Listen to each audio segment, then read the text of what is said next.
Albert Einstein once said this: the difference between stupidity and genius is that genius has its limits. So in Russia, there were four guys that robbed a church, and they were driving away, and this is what happened. You'll see them in the red car come up. There they are, they're driving. This is the police pursuing them, and boom, they got hit by a bolt of lightning. So I guess that would also apply to evil. So what did we do before we had dash cams and all this stuff? Life was so boring. Well, we're going to do a little prophecy update today. I don't know. If we're in the midst of World War III, a lot of people think we are. A world disrupted. We talk each week in terms of our prophecy thing about all these different events that are prophesied in Scripture that are going to happen that converge at the second coming of Christ, and they seem to be coming together very, very quickly. Actually, at the risk of some people, since we put stuff out on the internet now, I get a lot of advice from people, that want to make sure I'm not going the wrong way and everything. So I'm going to cite Foreign Policy magazine. I know it's Council of Foreign Relations. I know it's Bilderberger, all that stuff. So but their title of their new magazine out, the sort of a year in review of 2014, is A World Disrupted. And I think it's appropriate. And I think, as best I can tell, is that is some kind of like a wine bottle that's exploded. And this is what it seems to be. There's so much, as I pick up different publications, especially things, reviewing things, the year in review things, everybody's sort of going like, what's going on? There's something going on. The world is in a great state of disruption. Now, these guys sort of turned around and say it's possible, but listen to how they look at this in late winter. This is back late winter, early 2014. A revanchist Moscow laid claim to Crimea, setting off months of violent pro-Russian separatism on Europe's eastern periphery, leaving more than 3,600 dead and hundreds of thousands displaced. In April, the terrorist group Boko Haram, which had been wreaking murderous havoc and gaining ground in northern Nigeria, kidnapped more than 200 schoolgirls from the town of Chibok and vowed to kill them or enslave them. Then emerged the Islamic State, an army of thousands that poured out of northern Syria into Iraq, leaving a trail of death and wanton bloodshed. Add to these events an Ebola epidemic that has ravaged the fragile states of West Africa, racial tensions in the American heartland, the hottest year on record for the planet, and you have 2014. Not to mention 2 Malaysian airlines, one shot down, one disappeared. By the way, there has been some reports, can't verify it completely yet, but I did get from some trusted sources. A couple of weeks ago, there was a operation in Pakistan, up in the mountainous regions of Pakistan. The word was that there were a large number of Chinese hostages being held at that location. And it was a major military operation. There were thousands of Pakistani troops involved. And they went and they did kill some of the, I think, Taliban leadership and that type of thing. It's been not talked about a lot beyond the basic fact that there was an operation and this person was killed. But the thing that's sort of getting lost is, why were they concerned about a large number of Chinese hostages in the mountainous region of Pakistan? How did they get there? Some have suggested that maybe they came from the Malaysian airliner that disappeared last year. There were 153 Chinese on that plane. So don't know if that's true. I'm just saying that that's what some people have speculated. Josh Brown, a wealth manager, says this: if the world seems to be turning around faster than ever, you're not alone. Grab hold of something. It shows no sign of abating. And there are just so many things that we talk about. This is a picture of one of the major water sources for Sao Paulo, Brazil. Major drought in Brazil. There are California towns, small towns that are bringing in, shipping in by truck all of their water. Not part of their water. Every drop of water used in the town has to be brought in by truck. Now, there was some relief. They did get 20-some inches of rain up in the mountains last week, but they need about 6 more of those storms just to get back to where they need to be. So they're still in a major drought situation in California. They're plowing up, tearing up hundreds of acres of orange groves and other things in the Central Valley, which is really one of the breadbaskets of the United States. How this will impact us, I don't know. Here in the Midwest, we had all-time record corn crops. And I don't know if you've driven around some of the smaller towns. It's coming down through Kenton around Thanksgiving, and there's a big grain elevator, corn silos up there. And they had this, it was like a mountain of corn laying out on the ground because there's no room in the silos because everything's full of the record crop that we had this year. Crazy things happen. This is the United States Department of Education regulations titled Questions and Answers on Title IX and State and Single-Sex Elementary and Secondary Classes and Extracurricular Activities. What they mean is boys' gym classes, girls' gym classes, boys' football, boys' basketball, girls' basketball, etc. And what do they do? And one of the provisions in the regulations just issued December 1st by the Department of Education, applies to all schools in the United States. How do the Title IX requirements on single-sex classes apply to transgender students? Answer. All students, including transgender students and students who do not conform to sex stereotypes,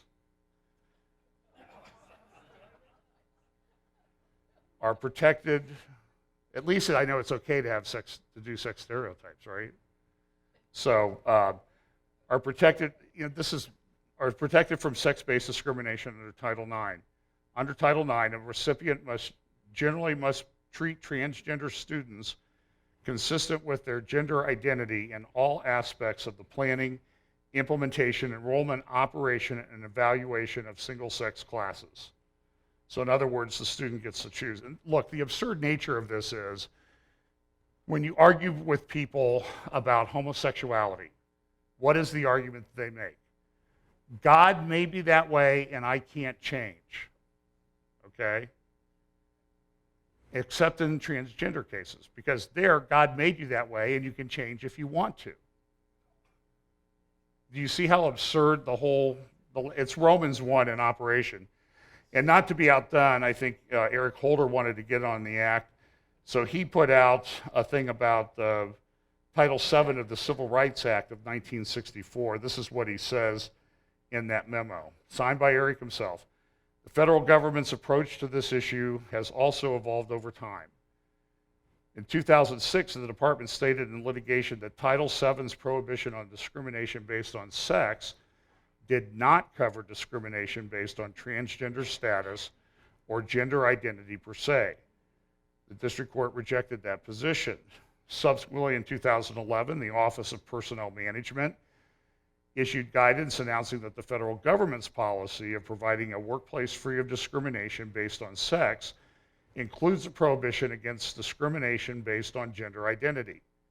In 2012, the Equal Employment Opportunity Commission ruled that discrimination on the basis of gender identity is discrimination on the basis of sex.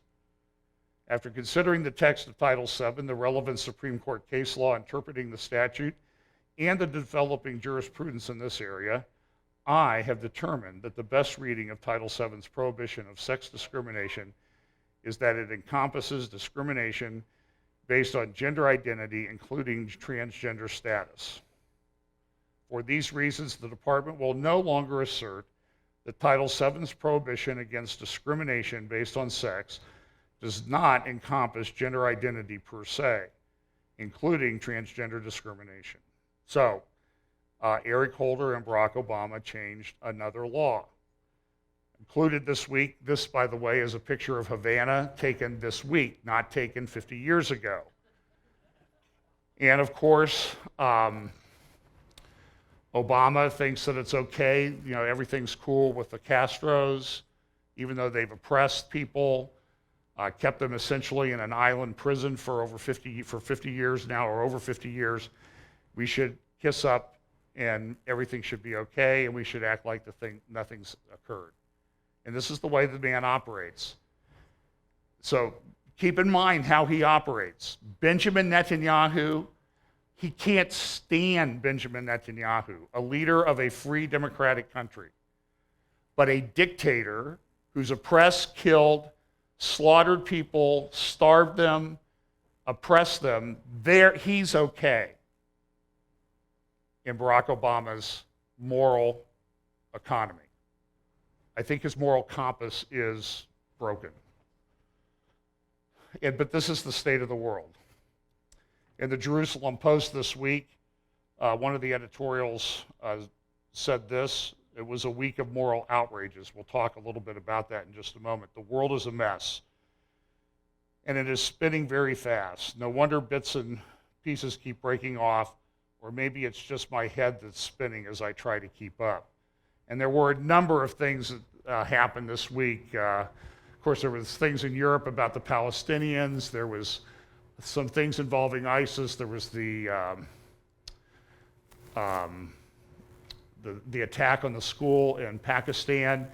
ISIS is making some advances. We'll talk about that in a moment. Benjamin Netanyahu will talk about this, responding to things, and of course what the European Parliament did. Just to mention a few things. So, in Sydney, Australia, of course, there was this attack, supposedly a lone wolf. It's always a lone wolf. It's always a guy acting on his own, unless, of course, it's in Pakistan. Then it's a group of 5 or 6 guys who went into a military school where they train children of military people from the Pakistani armed services, and slaughtered 142 people.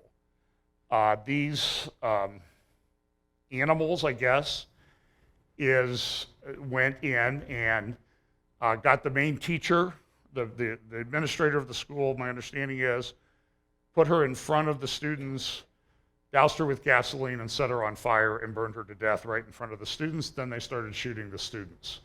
140 dead, 130, some of them children. They targeted mainly the older children. I'm not sure exactly why. Reports are today that the Taliban commander, Pakistani Taliban commander, who had ordered this, has been killed in an airstrike because he had vowed to do many more. But just to show you how messed up their compass is, at the same time, the same week that this is going on, the Pakistan court granted bail to the man accused of planning the Mumbai terror attack. Remember that about 4 years ago, where they came in through the train station in Mumbai. They went to the Chabad house where the Jews were and slaughtered and killed the Jews that were there. A young rabbi, his wife, and their children. So, do you understand the messed up moral compass? Is that somebody who engaged in planning a terror attack gets bail the same week that 142 students are slaughtered by the same type of jihadi philosophy leads to this. This is, to me, this is deeply disturbing that the world has got to this position. In addition to that, Nigeria is a major oil exporting country, mainly in the south, which is, they call it Christian. I don't know that it means, a lot of times Christian over there means not a Muslim. The dark area in the north, all of those areas are under, to some or all, a great extent, under Sharia law for Muslims. And Boko Haram, of course, is going in and slaughtering entire villages, taking young girls captive. I think they killed had another instance this week where they killed over 200 people, probably Christians. Nigeria is an interesting country. If the Lord tarries, doesn't come soon, over the next couple of decades, Nigeria will become, by all estimates, the fourth most populous country in the world. It's growing very rapidly in population. Of course, first would be, I don't know, is India first now or is it China? India and China are kind of vying for number one, most populous. Of course, the United States is number 3. I think Brazil's number 4 right now. But Nigeria is rapidly rising in size. But this is a huge problem because just the bloody nature of what the Islamic people are doing to Christians, going in, locking the doors on churches and burning everybody alive inside or hacking them to death with machetes. I saw a video this week from ISIS where the man was asked to renounce Jesus Christ and declare that Allah was God and Muhammad was his prophet, which he did. And what did they do in response? They took a knife, and I wouldn't recommend anybody watch this, but they saw it off as, they don't, it's not the nice little thing. They slice it off. So even though the man did what they wanted, supposedly converted, it didn't make any difference to them. Talk a little bit more about that. But to show you how people are not able to reason, just a little over a week ago, an American teacher was stabbed to death in a bathroom in a mall in the United Arab Emirates. Here is The Economist, which is published by the Rothschild family, but it's a major publication, talking about, see what it says here, women and the hijab, hidden benefits. The full veil can be used for good, bad, and saucy. And so what they're saying is that this is, why should we be complaining? This is just their culture. So what happens is culture sort of trumps absolute standards of right and wrong. And to me, the hijab it's totally dehumanizing to these women. It turns them into a blob. But people are like, why should we complain about that? It's their culture. It's if they want to do that. It doesn't make any sense. Plus, it creates incredible security risk. It came to our shores today, just yesterday. 2 policemen were sitting in their car in Brooklyn and were slain execution style by a man who had published on social media what he was going to do. He was from Baltimore. I think he was from New York originally. He lived in Baltimore. He posted on social media that he was going to take out a couple of cops in response to the couple police killings that he was objecting to. And so he went up to New York and slayed and killed these people. Now, it turns out that here's what the New York Times said in their article. His name was Brinsley. Yet even as Mr. Brinsley indicated on the account that he was going to attack the police, Mr. Bratton, he's the police commissioner in New York City, told reporters on Saturday night that the motive for the shooting remained unclear. Investigators were looking into whether Mr. Brinsley had considered killing police officers before the shooting in Maryland, or if it had been a deadly outgrowth of that burst of violence. But what he did on his Facebook page is he posted verses from the Quran talking about killing infidels. And so the New York Times is so blinded that they can't even see, they can't identify who the enemy is. And so they'll use the term militant. Militants did this. Militants implies that somebody's in a rightful war, maybe, but these guys are Islamic jihadists. They are. I don't care if you call them lone wolf. It probably gets worse. In North Carolina, a lady posted a video on her Facebook page. You may have seen it.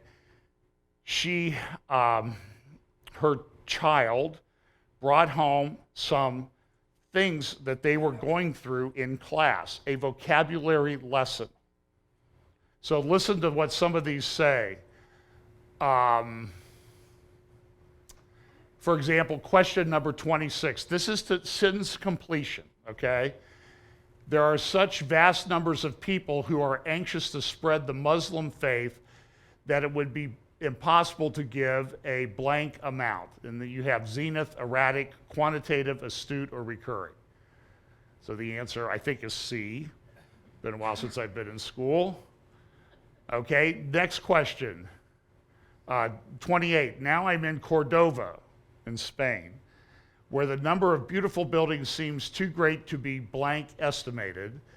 This city must reflect the blank, the peak of Muslim architecture. And it means that quantitatively estimated and the zenith of Muslim architecture. And now this was another vocabulary test. Listen to what, I mean, every one of these questions.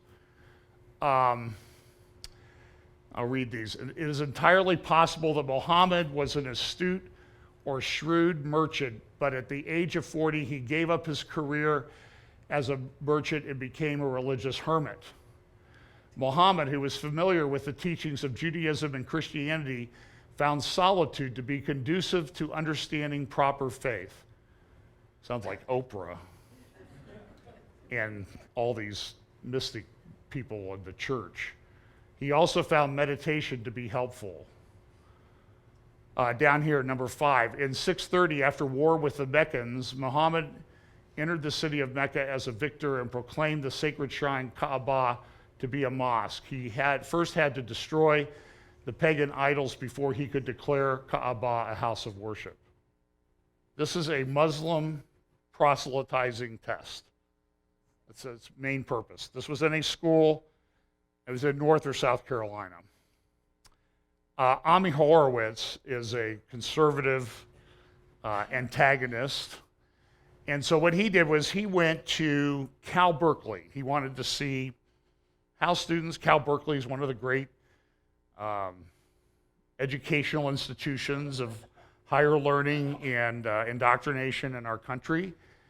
And so he wanted to see how would they react. So he's going to do, you'll see the first thing he's going to do is he's going to stand in the middle of campus waving an ISIS black flag.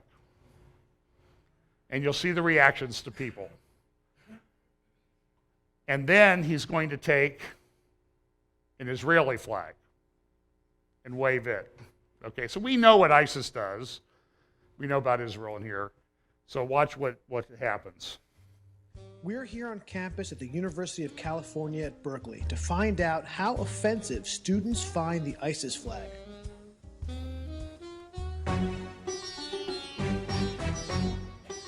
ISIS is misunderstood.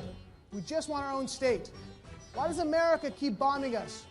America and Western imperialism are to blame, not ISIS. We just want a state of our own, an Islamic state, no different than America. We do not want to hurt anybody else. We don't have to hurt them. Why is America killing us? They're killing innocent civilians. America is causing the death in Iraq and in Syria. America is to blame for the deaths in Syria, not ISIS, not Islamic State. Good luck. Thank you, sir. The blood of the Middle East is on the hands of America. American imperialism is responsible for death all around the world. Right? That's right. We are ISIS. We are love.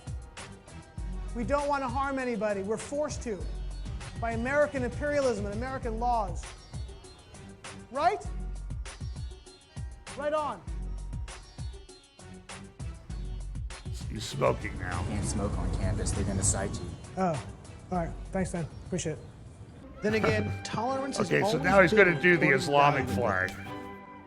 And I tried to edit this, but Israel's what? I don't even know what that means, sir. a thief And what's in the night. Hamas is a great place, right?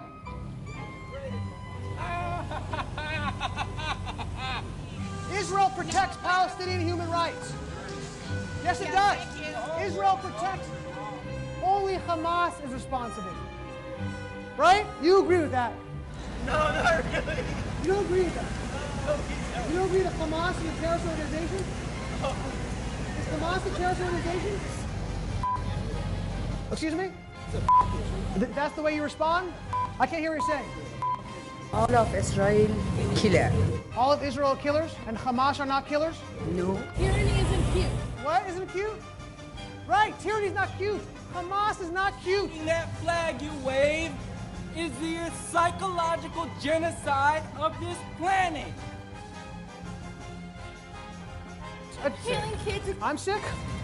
Hamas That guy is was a terrorist PhD organization. student, Do you not agree with that, pretty sir?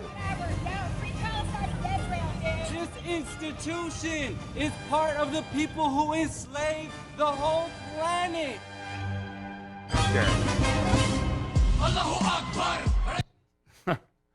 So you see the reaction there on campus to the flag of Israel. In the Jerusalem Post, Seth Frantzman just wrote an editorial just the other, I think it might be in today's, talking about jihadist Islamism as our generation's challenge. And he talks about the fact that people don't want to talk about it. They don't want to talk about it in stark, real terms about what's really involved and what's really at stake. Also, you see this, you're going to see this a lot. Israel is, Netanyahu has collapsed the government, called for elections. Haaretz had a poll that they put out this week and said that while Netanyahu had the most support, if people thought the country would be better thought of in the world or would do better with him as not as prime minister, 53% said yes, not as prime minister. Only 34% disagreed with that. So it's very interesting. We'll see how this goes. That right now it looks like if the election took place, that Netanyahu would be able to win. Tom Friedman wrote this in the New York Times. Prime Minister Bibi Netanyahu has set new elections before, but this could be its most important because the Israeli right today is no longer dominated by security hawks and free marketeers like Netanyahu. Now, you saw the interview I played with Naftali Bennett, who is the person that Friedman's thinking about when he writes this. The right now, he says, is dominated by West Bank settlers and scary religious nationalist zealots like Naftali Bennett, who, if they run the next government and effectively annex the West Bank, will lead Israel into a dark corner, increasingly alienated from Europe, America, and the next generation of Jews. At the same time, the neighborhood Israel lives in has never been so full of threats. If the Israeli center-left and center-right want to avoid the South African future that the Israeli far-right is offering them, this is just bold-faced lies that this man is saying, then they have to create a coalition that can persuade the Israeli silent majority that they understand and can blunt those threats and allow Israel to securely withdraw from most of the West Bank, either in a negotiated deals with the Palestinians or unilaterally. And I'll talk about that in a minute, and we'll see that that would be, I think it's Caroline Glick and Naftali Bennett following up on the words of a great Israeli ambassador, Abba Eban, back in the 50s, or back in the 60s, who said that the 67 borders, he called those the Auschwitz lines. If we withdraw to them, we're dead. And this is what Tom Friedman thinks. Well, what's the problem? We continue to have this problem with Iran developing nuclear weapons. There's other people, people are saying, you know, Obama's playing checkers. The Persians invented chess. That's what they're playing. They're thinking three-dimensionally. Obama's thinking one-dimensionally. Other people say Obama's playing marbles. Take your pick. But it's a problem because they're developing small, medium-range sort of intercontinental ballistic missiles, multiple warheads. The same thing is going on. China and India are sort of in an arms race right now to see who can develop multiple entry warheads. That's a real game changer in the geopolitical stance. I guess what I'm trying to tell you is that the world is in a tremendous state of turmoil. And if we're not in World War III, we're certainly on the cusp of it, in my view, because all of these things are lining up. And a lot of this, though, I think is prophetic, mainly because this time Israel exists as a nation, which it did not in 1948.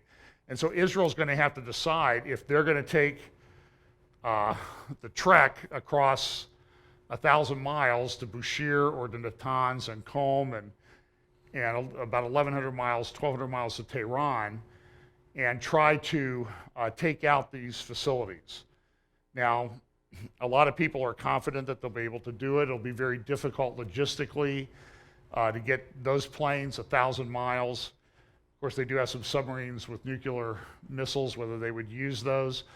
A lot of people think there was a great study that was done about 4 years ago that talked about how would Israel do this. And one of the suggestions, one of the war game scenarios that they came up with was that Israel would go and use a non-nuclear EMP, electromagnetic pulse, to take out the electrical grid in Iran, and then they would be free to fly in and take out the nuclear facilities, the one here in Bushehr. You might want to look at Bill Salas's book about the prophecy of Elam. That's biblical Elam right there. There is a prophecy about that. And then, of course, up in Natanz and Qom, one of their holy cities. But nobody knows exactly what's going to happen. There's word, too, that Russia's plotting an attack on Israel. I don't know how credible that is. Depending on your view of Ezekiel 38 and 39, Russia may be a major player in that passage. And so when reports are coming out with some credibility that Russia is planning an attack that direction, then people ought to take up and take notice of what's going on. Europe continues its decline relative to Israel. We believe here in our church that those who bless Israel will be blessed, those who curse Israel will be cursed. So Europe earlier this week put on their agenda at the European Parliament that they wanted, were they going to call for a two-state solution? And also the court of the EU was trying to decide whether there was evidence to keep Hamas on the terror list. Netanyahu was very upset by that. He called it a spirit of appeasement blowing through Europe. And the EU court came out and actually ordered Hamas removed from the terror list and said that everybody should vote for Palestinian statehood. Of course, Hamas in Gaza did what you would expect once they're taken off the terror list, is they paraded out all of their weapons and had a military parade with their rockets. They've just had all of their rocket stores refreshed. This took place in Gaza this week. Despite the war that took place there, they're rebuilding. This is a picture on there. This is young Palestinian boys being trained to be terrorists. Of course, the EU Parliament voted by a very large majority to recognize Palestine. Here's a little report about that. Several parliaments in Europe have already shown support in favour of recognising Palestinian statehood. Today, it was the turn of MEPs to cast their vote in plenary. An overwhelming majority voted to recognise Palestine, but argue this recognition must go hand in hand with progress in Israel-Palestine peace talks. MEPs urge all Palestinian factions to put an end to internal divisions and condemn Israeli settlements, which international law deems illegal. Those are the rocks that they throw at the Jews in the West Bank. Judea and Samaria, actually, more accurate. Here's Netanyahu meeting with one of the U.S. senator-elects. The friendship of the people of the United States of America stands in sharp contrast with what we see unfortunately, in Europe. Today we witnessed staggering examples of European hypocrisy. In Geneva, they call for the investigation of Israel for war crimes, while in Luxembourg, the European Court removed Hamas from the list of terrorist organizations. Hamas that has committed countless war crimes and countless terror acts. It seems that too many in Europe, on whose soil 6 million Jews were slaughtered, have learned nothing. But we in Israel, we've learned. We'll continue to defend our people and our state against the forces of terror and tyranny and hypocrisy. And the Palestinians are actually going to take a resolution to the UN early next year requiring a UN vote on an Israeli withdrawal. And the question is, what is our government going to do? Jim Psaki, she's the official spokesperson. You know, you really need to feel sympathetic for Jim Psaki, who has to defend what John Kerry says, and the press secretary at the White House has to defend what Obama says. It must be very difficult to live in that sort of intellectual disconnect with everything. So here, somebody asks a question about, well, if it goes to a vote at the UN, what is the United States going to do? Now, you would hope that the answer would be, we're going to veto it, like we have every other time. The Palestinians say that they have 6 votes in the Security Council that they said they will vote for them. So would that, give you preference to vote on it now, and this way the United States does not have to cast a veto, so to speak, because you need 9? Or if you wait till January, then there are 4 others that are very pro-Palestinian, like Malaysia and other countries and so on, will be members of the Security Council. In this case, you would have to cast a veto. Well, I certainly understand the desire to play this out, but there hasn't been a proposal formally submitted, so let's wait for that to happen. Okay, that's called a non-answer. So play a hypothetical with me, Jen. If a proposal was submitted, what would you do? And she would say, well, I don't play hypotheticals. She's very clever the way she skirts around the answer. This is the new publication from ISIS, the Islamic State. It's their 5th of their publications. And one of the things is, look, this stuff that Obama said and other people said that it's not really Islamic is just a bunch of nonsense. That publication, you can download it online. It's in English. They have a very good media presence. You can read it, and what you'll find is that there is, in terms of them citing the Quran, I guarantee you they cite the Quran far more in there than a lot of evangelical pastors cite scripture in their sermons. They are clearly Islamic. They are basing everything that they're doing on the Quran. They've now issued their own coins. They've had some setbacks, but even U.S. intelligence says that killing the top ISIS leaders won't cripple the group, which is not very encouraging. And you see some of those are Kurdish Peshmerga people inspecting bodies of the Islamic State fighters that they've killed in a battle in northern Iraq. Here's probably a little bit more in terms of Israel prophecy relevance. These reports that ISIS is now approaching Israel's Golan border in the northern part of Israel. And what's happened is that, here's a little bit better graphic. So you have the Golan border. Here's the Sea of Galilee.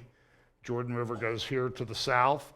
The Golan goes here, and this is the high ground. And if you've ever been there, it's hard for me to imagine a more militarily strategic piece of ground, because you always want to control the high ground, than the Golan Heights. It just smacks you in the face when you drive up through there. So the border, there's a border here between Syria, Jordan, and Israel. Here in the south, there's a city right over here, Dara. That's where 3.5 years ago, the Syrian rebellion that led to the Syrian civil war that continues today started. We were actually driving down through the Jordan Valley 30 miles away from where it started when we were there with Mike and Jerry Clapham in March of 2011. So, but what they've done is they've made this advance down, here's Iraq. They've controlled this area. This is the Euphrates River up here. They've made incursions near Aleppo and Homs and other major cities. The Syrian government has pretty much Damascus along the Lebanon border and then along the coast in the Alawite areas of Syria. So they've come down here, they're gathering in the mountains, and the fear is that they're going to push into Jordan and into Israel across this border. Now, the reason why this is kind of relevant, this is Debka's analysis. Until now, ISIS had no presence near the border with Israel, though other rebel groups did. Over the past few months, the rebels have pushed Syrian President Bashar al-Assad's forces out of most of the area near Israel, and today they control about 90% of the border region, from the point where Israel, Syria, and Jordan all meet in the south to a few kilometers beyond the Quneitra border crossing in the north. If you go to Israel, you'll go to the Quneitra border crossing area, and you'll see the no man's land, you'll see the UN troops and facilities out there in the no man's land. Assad's forces control only the area around Mount Hermon in the Hadar enclave south of the Hermon, which contains several Druze villages. So the Syrian army now only has the north part of the Golan up around Mount Hermon.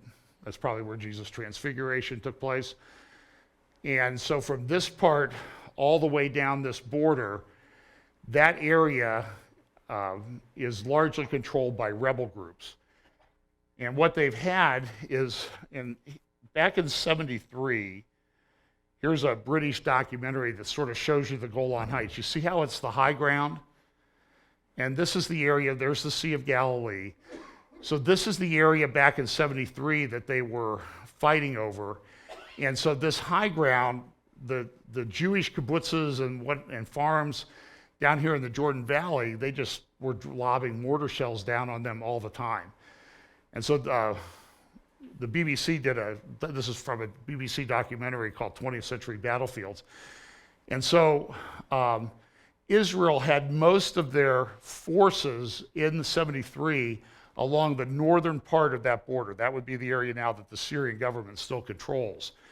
And what they did, though, is they only had about 160 tanks, 300 tanks, and the Syrians destroyed over half of them in the first day.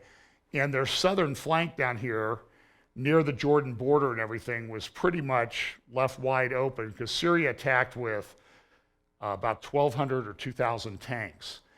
And so it was really a miracle that Israel was able to maintain the high ground. But this is the border region down here of Jordan and that type of thing. So it's an incredibly strategic thing, but this is what's going on.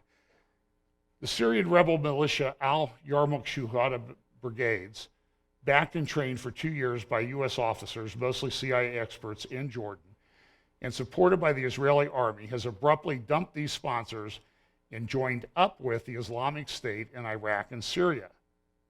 Debka files exclusive military and counterterrorism sources reveal.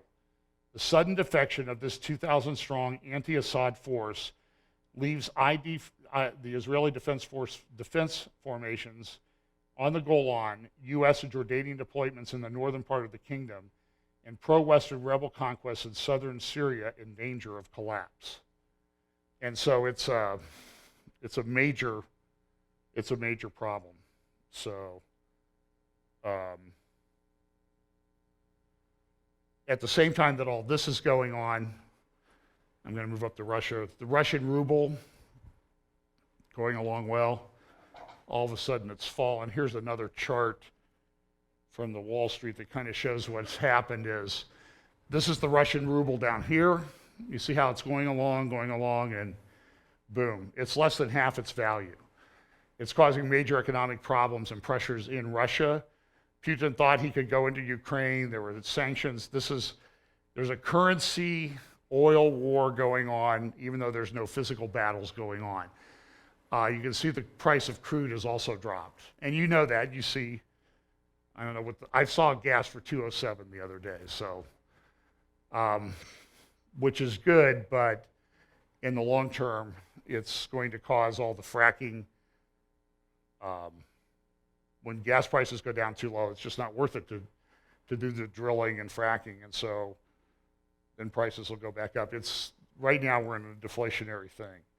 The cement that they've brought to Gaza to rebuild Gaza after the war, where Israel destroyed a lot of it, is now being used to what?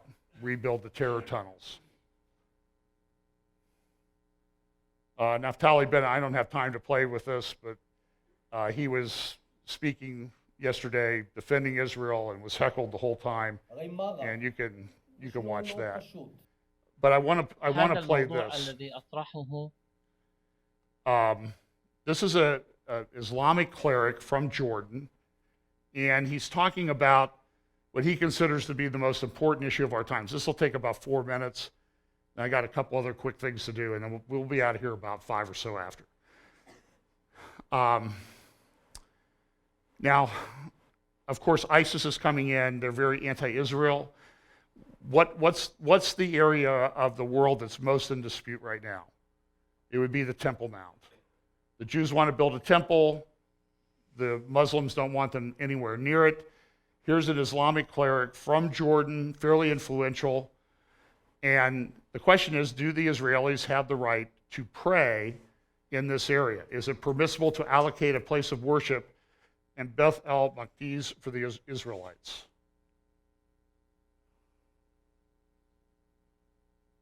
When Omar هو أنه عندما دخل بيت المقدس وجد فيه مكانا للصلاة خاصا the guy who built the Dome of the Rock went in, he encountered a place of worship dedicated for those Israelites who were Christians.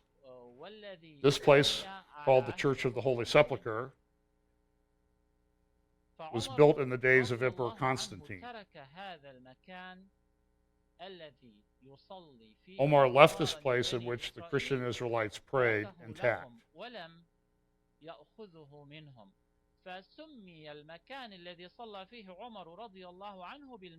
He did not take it away from them. Well, what he's going to go on to say is that he thinks that the Jews should be given a place to worship on the Temple Mount.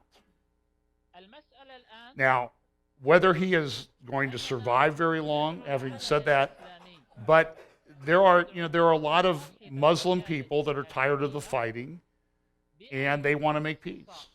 And we know that at least the most accepted translation or interpretation of Daniel's 70th week is that it starts off with some kind of covenant, confirmation of a covenant.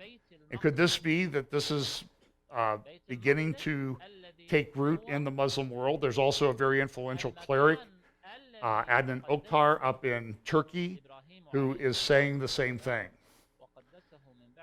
So he's saying, we go back to our common roots, and Abraham, Isaac, Jacob, and Joseph, and therefore, essentially what he says is we should consider it. And the Jews want to build a temple. Here's a video that the Temple Institute put out recently. I'll let you watch it.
the Jews are ready.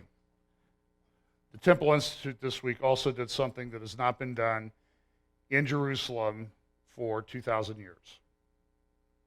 They made olive oil that could light the menorah in a third temple. They had to do it in a very special way. It has to be in an earthen container. It can't have any metal touch it. And so they have made about 5 quarts of it, and they are, my understanding is this week, during the last part of Hanukkah, they will use that to light the menorah that sits there near, that overlooks, sits there in the plaza overlooking the Western Wall, the Wailing Wall, and the Temple Mount during Hanukkah. I'm going to close with this. Last year, I've studied this some more over the last year, and the more I've studied it, the more I'm convinced I'm sort of onto something. Mike made some suggestions that were very helpful. Some other people, so it's not my thing, but it's just a conclusion that I'm coming to, is that this Feast of Hanukkah may have a future application. We know it was a feast that Jesus celebrated. It was not one that was written about in Scripture. It arose during the period of the Maccabees, when the miracle of the temple. But when Jesus was here in the temple, at the time of the Feast of Dedication, you can read about it in John chapter 10, he was there in Jerusalem to celebrate the Feast of Dedication, the Feast of Hanukkah. The Jews then gathered around him, John 10 says, and were saying to him, "How long will you keep us in suspense? If you are the Christ, tell us plainly." Jesus answered them, "I told you, you do not believe the works that I do in my Father's name. These testify of me. But you do not believe because you are not of my sheep. My sheep hear my voice, and I know them, and they will follow me. And I give them eternal life to them, and they will never perish, and no one will ever snatch them out of my hand." And then it says that the Jews picked up stones again to stone him. And so the tradition was that at the time this was taking place, the Temple Mount was kept pretty clean. But where did these stones come from? They're on the Temple Mount, in the temple precinct. Where did they get the stones to do this? And the belief is, at least from the Jewish writings at the time, is that at the time of the desecration of the temple by Antiochus Epiphanes, who went to the altar and went into the temple, sacrificed a pig on the altar outside the temple building itself, that they took the stones had been set aside for a holy purpose. They were part of the altar. The tradition is, the teaching is, that those stones were sanctified so they couldn't throw them away. They couldn't use them for something else. So when they tore down the altar, they set the stones over in a corner of the Temple Mount. And the belief was that the Messiah, when the Messiah came, he would tell them what to do with those stones. Well, the belief of some good scholars is a book called Messiah in the Temple. If you're going to read it, I would recommend you practice lifting weights beforehand because it weighs about 50 pounds. But it's a fascinating study of all the different aspects of the temple. And in that book, it talks about the fact that these were probably the stones from the desecrated altar that the Jews picked up that day to stone Jesus with at the time of the Feast of Dedication. Very interesting. So they picked up the stones to stone him. And we talked about this last year. We know that Jesus fulfilled the spring feast when he came the first time. We know that he will fulfill the fall feast when he comes the second time. Now, and Mike is the first one who pointed this out to me, the seventh trumpet has language associated with, sounds like it happens on a Day of Atonement. In fact, all the seventh judgments do. And so and I'm become more convinced that we also know from Daniel that there's this 75-day period that goes beyond day 1,260. So the 3.5 years, midpoint of the tribulation, the Antichrist desecrates the temple that's been rebuilt. Then there's a period of great tribulation and testing. A lot of these judgments are poured out. Some believe, I'm sort of leaning this way, that the bowl judgments all happen in a very short period of time, maybe between this 30-day period. But the interesting thing is, if you go to a Day of Atonement, is at day 1,260, and go out 75 days, when you do that on a Jewish calendar, you will come to a feast of Hanukkah. So whether this is the 7th trumpet or the 7th bowl is poured out on this day, there's this gap period in there. And it talks about how blessed people are that make it to day 1,335. That day, 75 days after the Day of Atonement, always falls within which feast? The Feast of Hanukkah, the Feast of Dedication. So my conclusion is, and I'll admit it's somewhat speculative still, but I think I can back it up, that there will be a future Hanukkah that we'll celebrate with the Messiah when he comes back and dedicates a millennial temple.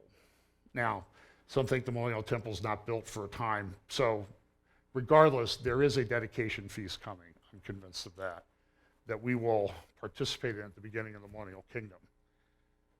So, I don't have time to get into what else I was going to do today. Crazy kids. Yeah, I know. It was a great blessing to see them up here. It really was. And I'm very grateful to see that. So next week we will talk about maybe some ideas on how to interpret some of these prophetic passages. We'll look again at Luke chapter 4, Isaiah chapter 61 to start. Then we'll get over into Ezekiel 35 and 36.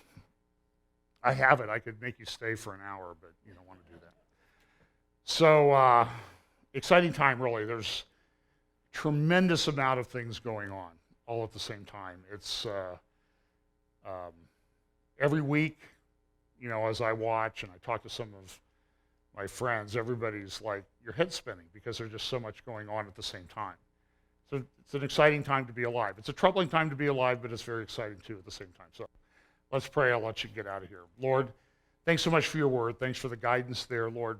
Help us keep in mind that we're always to live in expectation of your return or our joining together with you, that we should always be ready to meet you and to live holy lives in light of that. So please keep that in our mind.